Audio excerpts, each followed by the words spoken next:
はい、こんにちは。山下夏美です。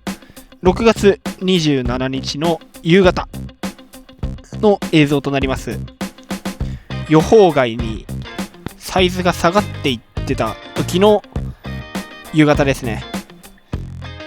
6月27日は台風の影響で午前中からややサイズが上がってたんですが、夕方、狙えるかなと思ってたら急激に波サイズが落ちていってて、満潮スキムを狙っていく感じでいったんですが、朝のサイズはどこに行ったのかっていう感じのサイズ感で、ギリギリシャワーブレイクは来てたので、波長も8秒ぐらいあって、サイズも下がってたとはいえ、一応50センチ、60センチぐらいはあったので、ギリギリスキムは人知れず割れてた感じですね。ナイスフロントサイド。こういう感じのかなりエグめのショアブレイクは来てた感じですね。なかなか難易度は高かったね。特に砂が柔らかかったので狙いが難しかったかなといった印象でしたね。その波に対しての。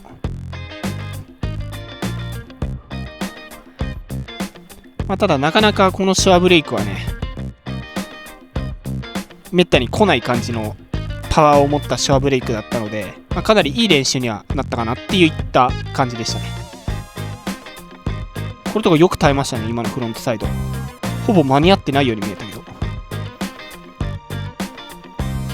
この狙いとかは悪くないね。ナイスラップ。これ悪くないと思います。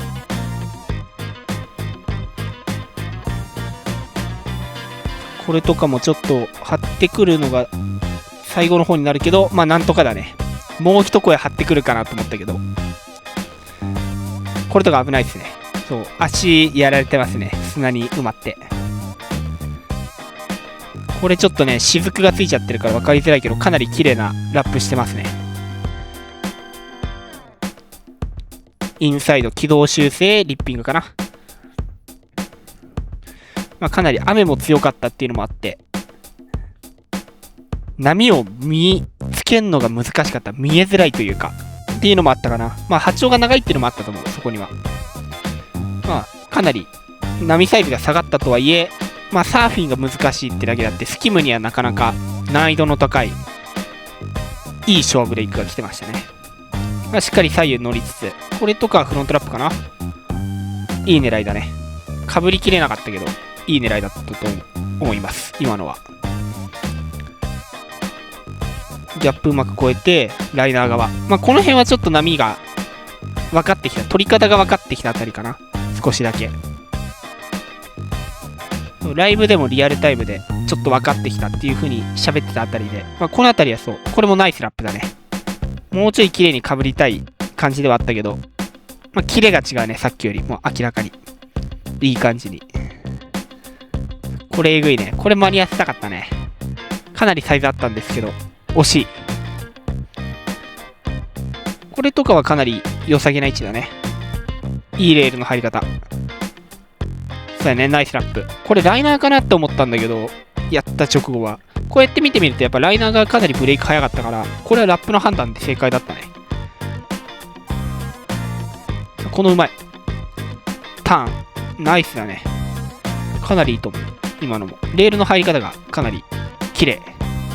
うまいギャップの越え方からラップラインスムーズだね。これかなり綺麗に変わったね。バック押しでちょっと波も跳ね上がってますが、うまく抑え込んでしっかりラップ。かなり完璧だね。おそらくベストライドかな、さっきのと合わせて。さあダンパーに捕まってます。これはさすがに早いね。惜しいね。これギリギリ間に合いそうな気もしたけど、加速させづらいからね、仕方ない。特に人知れず割れてたショアブレイク系なんで、なかなか波選びも難しかったよね。全然来んのかな来ないのかな、これ来るんだみたいな感じの判断が難しい波なんでね。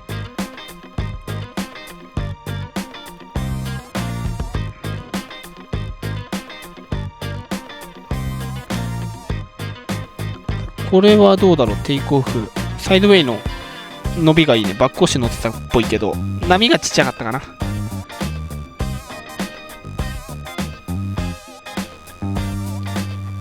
これとかは良さそうに見えるな。どうだろう。おー、ナイスラップ。これ、うまく耐え抜いたね。これあれか、腰痛めたんですよね、これ。この時。エビ反り気味になって。かなりえぐいところで回したから。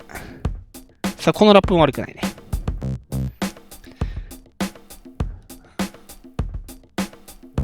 まあ、この辺りで、そうだね、練習終わっていった感じかな。まあ、かなりいいショーブレイクが来てたんですが、まあ、次の日もあったんでね、まあ、無理せずって感じで終わっていきました。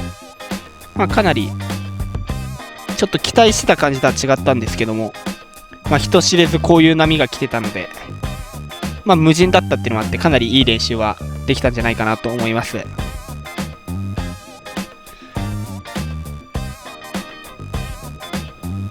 最後までご視聴いただきありがとうございました。今回の動画が良ければ高評価、チャンネル登録よろしくお願いします。それではまた次回の動画でお会いしましょう。